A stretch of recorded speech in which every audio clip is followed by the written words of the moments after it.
All right, cheers and salutations. Welcome one and all to Americans Learn. My name is Kit. Please be sure to like, comment, share, and subscribe, and hit that ring bell notification. That way all you lovely, beautiful people are made aware when we upload new content. You guessed it, upon our YouTube channel. And today, we got ourselves a fun video to check out. It is from the Fat Electrician, America's Secret Weapon, that one WW2, the VT Fuze. So you know what the rules are. Pour some, how about this one?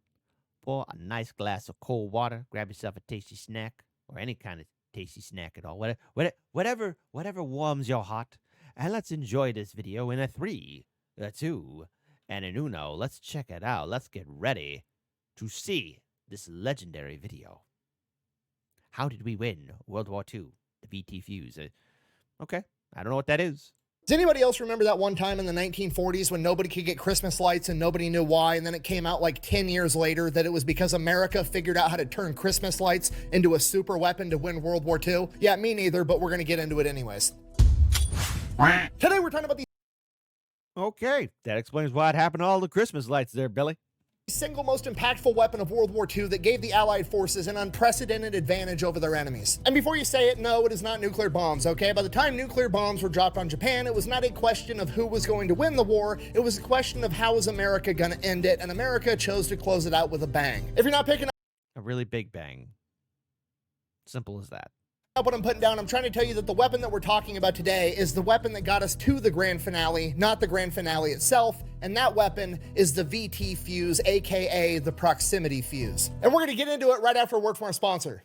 Nick, I have a headache. Have you drank water? Yeah. Drink water and a salt tablet. Yeah. All right, here. Try one of these. What is it? It's called Element. It's gonna be even better than water. It's not bad. Yeah, just try not to get lipstick on my water bottle. I'll get lipstick on something. I gotta go.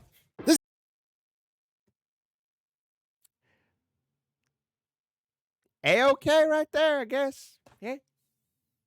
This video is brought to you by Element. Okay, look, I'm gonna keep this simple. It's basically a rehydration drink, but unlike all the shit you can buy over at the gas station, it actually has more electrolytes, they're in the right ratios, and it's not full of food dyes and sugar. Okay, watch, I'm gonna read the entire ingredient list because I actually know all of these words, which right off the bat's a good sign. Okay, here we go. Sparkling water, salt, citric acid, magnesium, potassium, natural grapefruit flavor, and stevia leaf. That's fucking it. And then somehow they actually managed to make this shit taste good, okay? They've got all your normal flavors like watermelon, fruit punch, but then they also have mango chili, which is actually spicy. Then they've got chocolate, and then when you mix that with warm water, it tastes like hot chocolate. And then if you're a psychopath or if you're just ultra health-minded and you don't want artificial flavorings, you can get the raw, unflavored version that's literally just salt, potassium, and magnesium. Personally, I like that one because it tastes like commie tears. Okay, and I know what you're thinking. Why on earth is some sports drink that's formulated for elite level athletes sponsoring a dude called the Fat Electrician? I've got news for you. Middle-aged fat dudes sweat too, okay? Okay, look at me. I sweat in a cold shower. Why do you think I'm wearing tank tops all the time, okay? So when I go to jujitsu 5 times a week to pretend like I'm Joe Rogan or Jocko Willink for an hour or two, I get super sweaty, then I get muscle cramps, and this shit helps. And then on top of that, I have a horrible habit of getting aggressively drunk with my friends and being hungover the next day, and this helps with that too. Okay, so if you want to give it a try, they've got it in cans, they've got it in little drink pouches.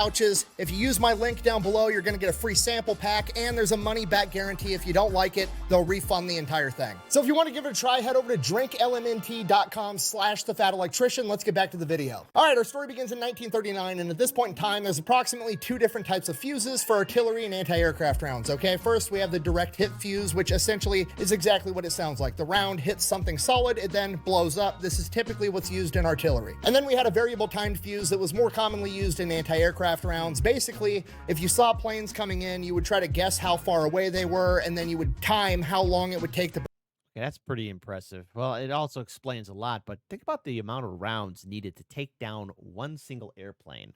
I mean, that's a heavy, tall order right there.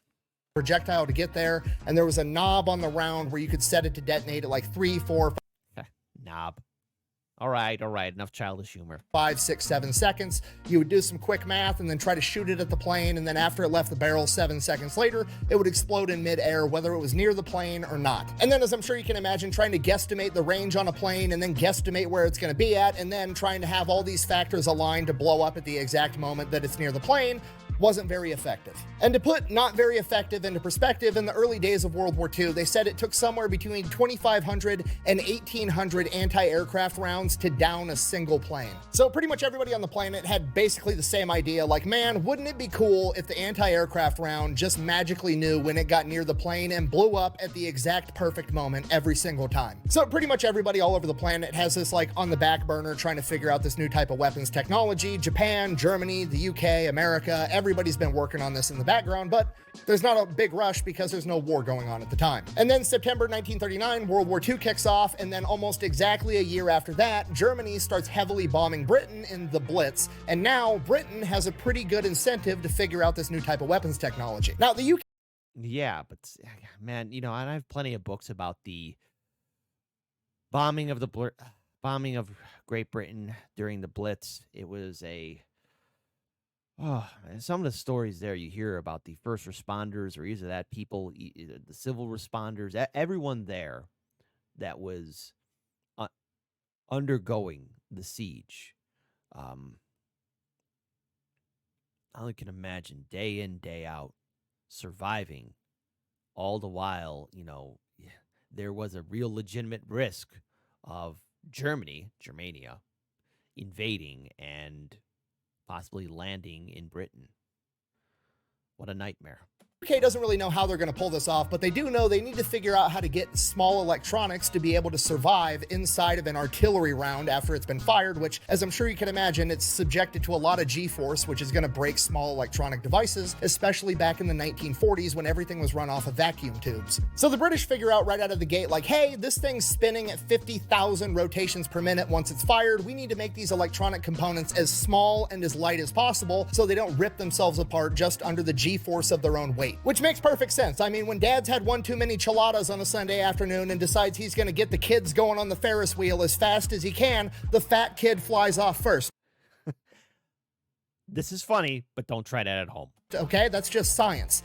Was I the fat kid? Don't fucking worry about it. I had a great childhood, okay? Now, at this point in time, Britain is in full-on war production. All of their industrial capacity is being used to build new warplanes to defend themselves, and they don't have the capacity to start investing in all this, like, new microcircuitry and tiny little itty-bitty vacuum tubes. So they decide, hey, we're just gonna order 20,000 miniature electron tubes from this hearing aid company over in America. And then the American War Department hears about this, and they're like, you guys working on fucking hearing aids right now while the Germans are bombing you every night? No, you're not. What the No, we're just trying to up our hearing, just so we can hear the airplanes better.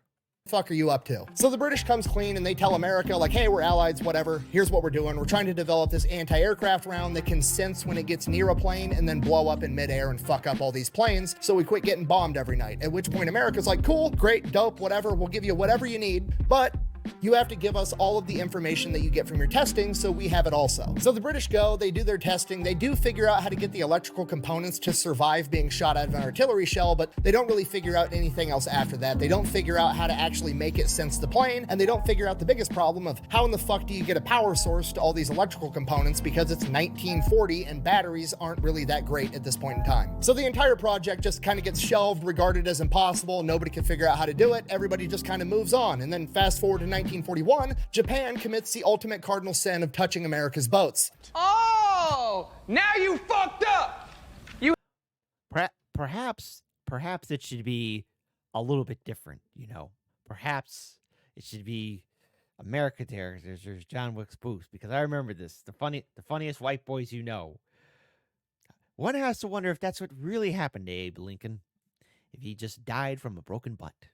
You have fucked up now. At which point Uncle Sam is like, here, hold my beer. You, go get a bunch of science nerds, tell them I want to put a sun inside of a bomb so I can drop it on my enemies. Hand me my lab coat. I'm going to go figure out this magic bullet that knows when to blow up thing. Okay, Good. I've said this once and I'll say it again. Nothing stokes human creativity like the desire to kill a motherfucker that you don't like, because America figures out how to make a proximity fuse in like a couple of months. So more or less, oversimplified version of what they did. They took a Doppler radar, stuck it inside of this artillery round. That way, when the round is flying through the air, it's constantly constantly emitting pulse signals. And then if there's open air, the pulse signals aren't hitting anything, so they're not coming back to the round. But when the round gets close to something solid in the sky, like an enemy plane, the signals hit the plane, bounce back, and the round can sense that. And then when the round senses that it's close enough to the plane, it blows up and there's fucking death confetti everywhere at the exact perfect moment. And that's not even the crazy part. That's funny. The crazy not part funny, is the but- battery, right? Because we can't just put a normal battery inside this artillery round, because by the time that we build it in America, ship it across the ocean, the shitty batteries in the 1940 would have lost the charge, and then the round's just going to be a dud right out of the gate. So what they did is they took a small vial of acid, put it in the middle of the artillery round, and then surrounded it with lead, and then hooked it up to electrodes, so that when the artillery round was fired,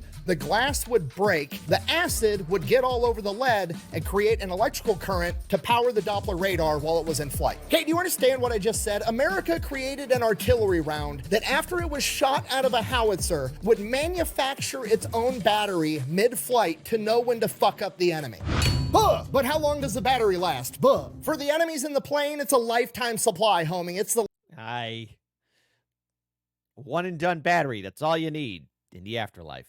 last battery they're ever going to need. Now, to be fair, there is some obvious problems, you know, like having a small vial of glass being the only thing that's standing between you and an artillery round blowing up the second it gets near anything solid is kind of terrifying. As I'm sure you could imagine, transporting that would be a nightmare, because if one of those things breaks, you're going to blow up the entire truck. So as a safety mechanism, they actually ended up cutting little tiny wafers of lead and stacking them all along the vial. And then if the vial broke, it would just kind of like leak out and it wouldn't do anything. But when it was shot out of a gun, the 50,000 rotations a minute would have enough centrifugal force to make the lead fly out and in between all the lead wafers, and that's how it would power. So the shell's only going to go off when it's spinning after it's been fired out of a gun. So America's done it. We've essentially made magic bullets, and now America is going to do what America does best. We're going to tie up this solution in bureaucratic nonsense so that nobody can use it.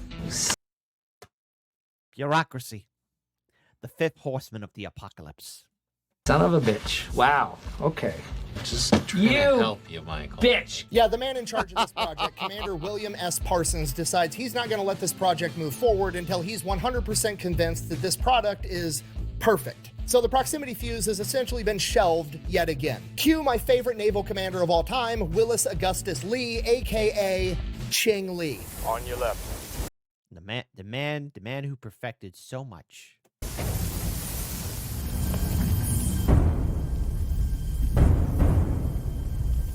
Okay, I did a whole video on this guy a while back. If you haven't seen it, I highly recommend you go watch it because he's absolutely incredible. But the real quick and dirty of it is, this guy has these super thick glasses because when he was in like 7th grade, he got bored and built a bomb that blew up in his own face and permanently damaged his vision. So naturally, he then went on to become a 5-time gold medalist sharpshooter in the Olympics. He then went on to become a strategic genius in the Navy. He is the reason that every single American naval vessel in World War II is absolutely covered in anti-aircraft guns. Using his sharpshooting experience, he is the one that figured out and developed the calculations for a battleship battery to take into account the Coriolis effect, or the rotation of the Earth in target.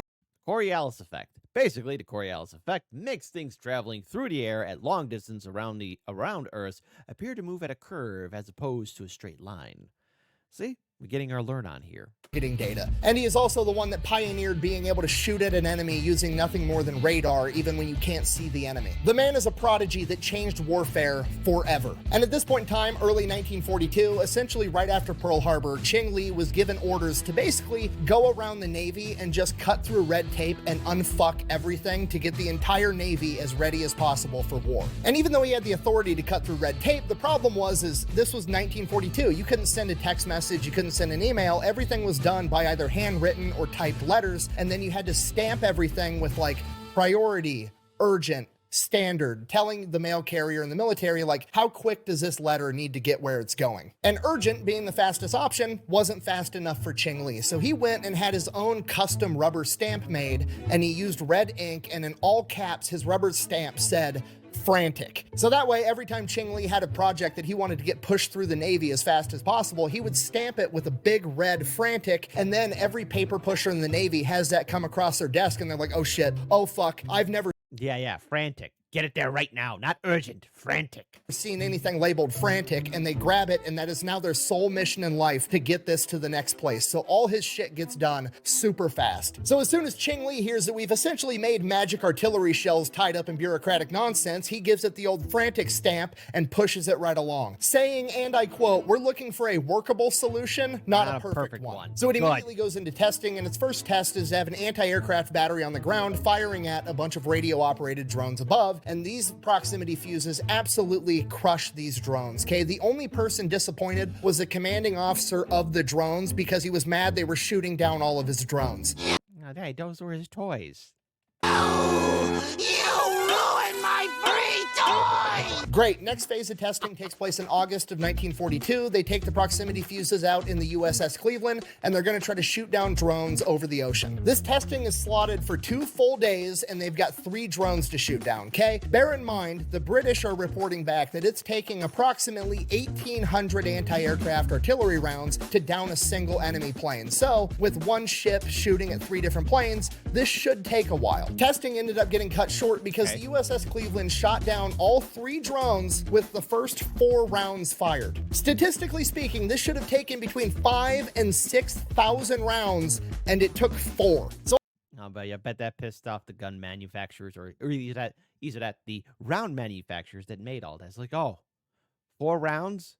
Usually it takes about 5,000 or 6,000 to shoot down an airplane. obviously at this point, America's all in. Call up Rosie the Riveter. We've got something new to make, the whole 9 yards, right? Now, the problem is, how the fuck are we going to mass produce this thing, right? Because we're using these tiny little tubes that were used from hearing aids, and hearing aid manufacturing isn't that big at the time. We're not going to be able to mass produce this thing. So the government goes out to General Electric, which coincidentally is the biggest manufacturer of Christmas lights on the planet at this point in time, and is like, here's the deal. You're not making Christmas lights anymore. You're going to take those little Christmas lights, and instead of putting a little light filament in there, you're going to fill it with this acid, and then you're going to seal off the other end, and you're going to give it to us, and you're going to shut the fuck up about it, okay? At which point, GE...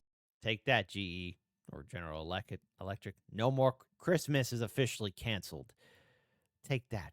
No Christmas lights for all the families. You get nothing. You shut up.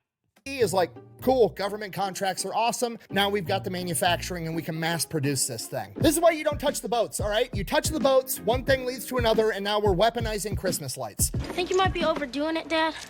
No. Russ, when was the last time I overdid anything?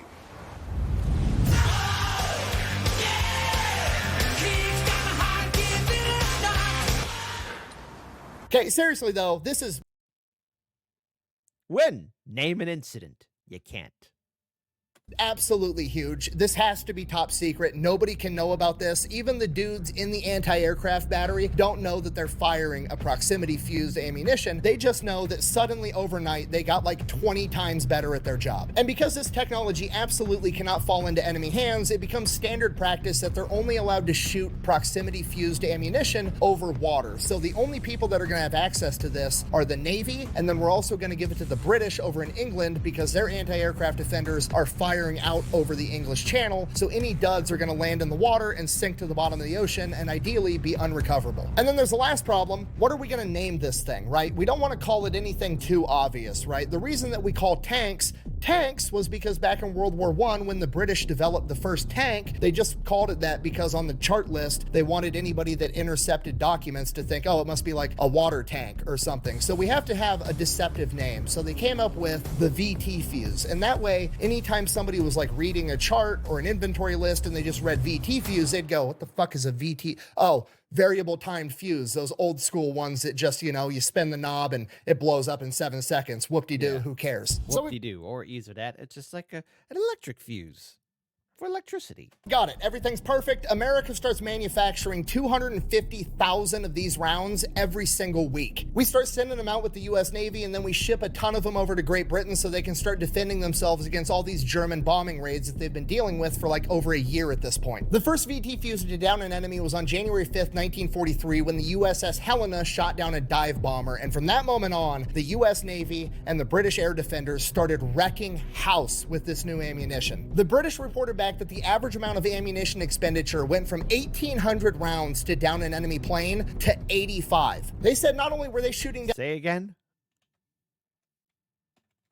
all these German bombing raids that they've been dealing with for like over a year at this point. The first VT fuse to down an enemy was on January 5th, 1943, when the USS Helena shot down a dive bomber, and from that moment on, the US Navy and the British air defenders started wrecking house with this new ammunition. The British reported back that the average amount of ammunition expenditure went from 1,800 rounds to down an enemy plane to 85. They said not only were they shooting down way more enemy planes with way less ammunition, but the proximity fuse was actually so sensitive and so good at its job that when it got near a bird in flight, it would blow up the bird. And at this Hold on. I'm sorry. Was that a birdie? Hold on. YouTube rewind time. Was that a little birdie? Oh, mother of God. That was a birdie. Ew. Well, that wasn't a family-friendly event. in flight, it would blow up the bird. And at this point, common sense would tell you like, okay, maybe we should dial back the sensitivity on this thing a little bit if we're blowing up something as small as a bird, but no, because that means that it's going to be perfect to actually shoot down the German V1 rocket. Germany's been shooting these V1 rockets into Britain, and there's almost nothing they could do about it. They just kind of had to grit their teeth and take the hit every single time because these rockets were moving way too fast for the anti-aircraft artillery batteries to actually do anything to them, like 99% of the time. I actually found one account from a British soldier, and I'm paraphrasing here, but more or less he says that we knew we couldn't do anything against the V1 rocket bombs, but we would still go out there and shoot at them anyways, even though we knew we weren't going to shoot them down, just because it made the citizenry feel better because they didn't feel like they were completely helpless. They went from shooting down less than 10% of the V1 rockets to shooting down 85% of them with the new VT fuse. Now, panning back over to the US Navy in the Pacific, it's basically a turkey shoot at this point, and the Japanese are finding out the hard way that traditional dive bombing tactics are way less cool when the bullets flying past you don't fly past you and explode right next to you and shoot your plane down, right? Because that's what they've been used to the entire time. When they were getting shot at with actual variable timed fuses that had a secondary timer, the fuses were either blowing up way in front of them or they'd fly right past them and blow up behind them, and they were typically fine. But now, all of a sudden, for no reason from their perspective, all of the fuses are blowing up at the opportune moment every single time. The Americans are shooting down so USA, we're taking island by island, house by house. many Japanese planes that they're literally running out of planes and pilots. And over the course of a little bit over a year, they've basically completely run out of experienced pilots because they don't do what the Americans do, where they're like, oh, we've got a really good, seasoned, experienced pilot. We're going to pull him out of combat, send him back to go train all the new guys, so all of our new guys are up to a higher standard. No, most other militaries don't do that. They're just constantly sending in their best guys every single time. And because of that, after about a year and a half of the VT fuse being used in combat, not only is there no good Japanese pilots left in combat, there's no good pilots left on the back end to train all the new guys, so now their entire air force is just completely crippled. And this is why by October of 1944, the Japanese resorted to kamikaze attacks, literally just bolting. And that's a stupid tactic too, but it also explains a lot about the system and the infrastructure of the militaries at the time, because you also take into accountability, ego, and pride. Like some of the infrastructure, or at least at the chain of command, was like, you know, and again, it varies around, but the whole concept of training up the next batch never seems to have crossed a lot of their minds.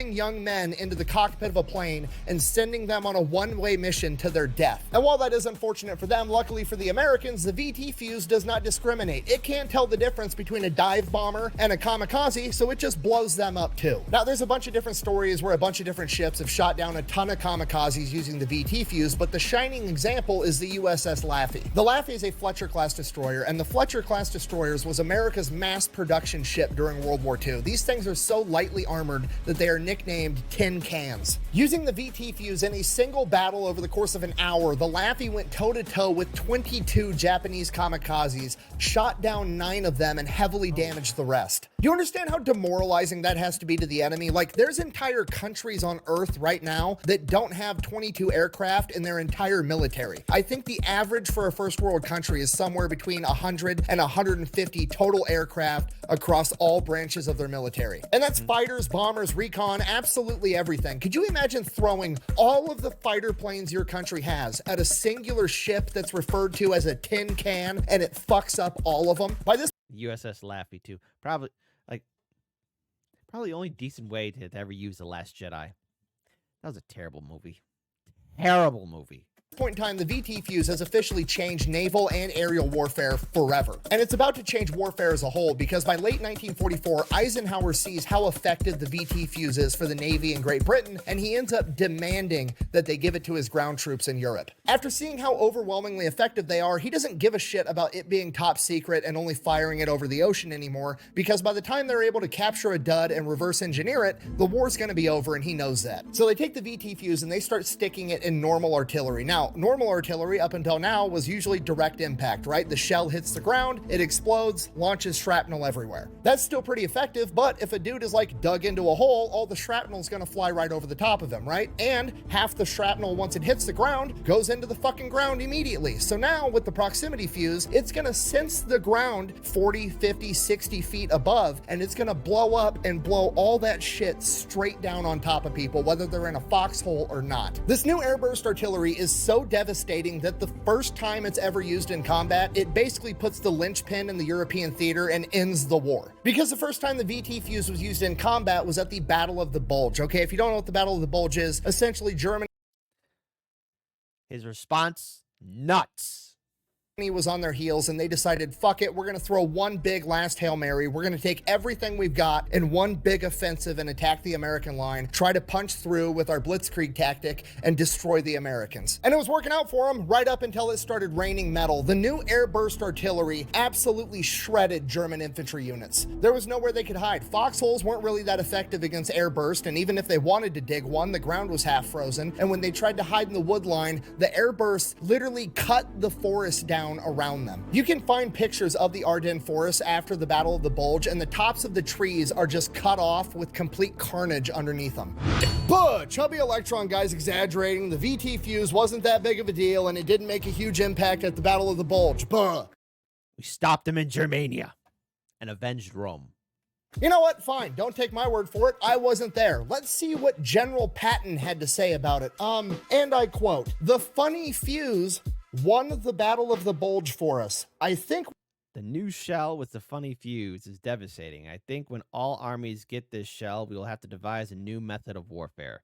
General Pat himself. when all the armies get this shell, we will have to devise some new method of warfare. So yeah, while nuclear bombs ended World War II in the Pacific theater in particular, they are not the weapon that got the war to its end. That credit belongs to the VT Fuze in both the European and the Pacific theater, and for that reason, it is the most important weapon of World War II. Real quick, I do have to give a special thank you because this video would have never happened if it wasn't for Fort Sill, the home of the artillery down in Oklahoma. In particular, Corey, the curator over at the Air Defense Artillery Training and Support Facility, which is basically a museum for the history of American air defense weapons platforms, and the proximity fuse was one of probably 200 exhibits there. Me and my friend Ethan, also known as Habitual Line Crosser here on YouTube, got together and we're making a new Pepperbox exclusive show where we get to go around the country and tour military museums and learn from the curators at those museums. And here's the teaser for that. Training support facilities are not open to the public, and they are basically facilities that we can bring in soldiers to instill a little bit of esprit de corps to them. And Congress finds themselves looking down the barrels of two hot 40 millimeters. When you hurt Congress, that's going to be the end of your program. It worked perfect. Why are they mad? It hates piles of shit. It's awesome. This is my new favorite tank. There's nothing funnier than just America being like, this is cool. We're going to take it and put it in a museum. And that's a large blow up of the day that Japan fucked around. Mm-hmm. We get to the find out section. Yeah, find out section's just past us. Okay. Suck that, German engineering. Can't build a prox fuse, can't win a world war. Fucking sucks Not once, but twice, and hurt Rome. to suck. No, you can get these on eBay too. I mean, about what, 42,000? Oh, you shouldn't have told him that. I know, right? Are you getting an M45 now? Yes. I mean, I'll put all the money we make from this for the next 10 years towards it. Telling me size doesn't matter. It's how you use it. Exactly. That's exactly it. It's all about how you use it. So that's also what someone with small rockets would say. Don't lick it. We See that? Yeah. Please don't lick the artifacts. Unfortunately, yeah, The motors need the brushes replaced, Okay. which that's a major overhaul on that one. No, it's not. I'm an electrician. I know how to replace You brushes. know what? You are more than welcome to come here, and this is one that I'd let you work on. I think that first episode is almost 2 hours long, and it is available right now over at pepperbox.tv if you want to go check it out. Other than that, thank you for watching. I gotta go.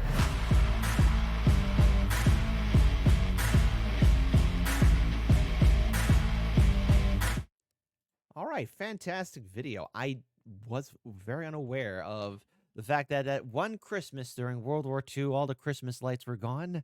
They were being used, or General Electric was being used to create the VT Fuse that would help us win not only the campaign in the Pacific against the Empire of Japan, but also against the Third Reich and the vile forces in Germania. Because, wow, holy cow. I was unaware just really how many rounds were used to bring down one aircraft.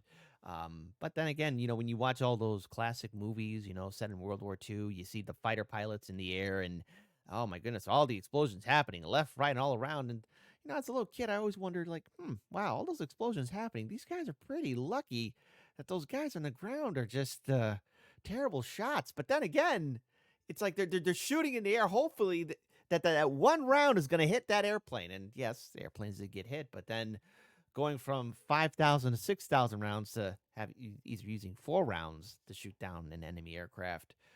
Well, that's a game changer, and that's what won us World War II. So one of the quotes here, in World War II, hey, is it better to make a bigger explosions or more accurate ones? America, sitting on nukes and VT fuses.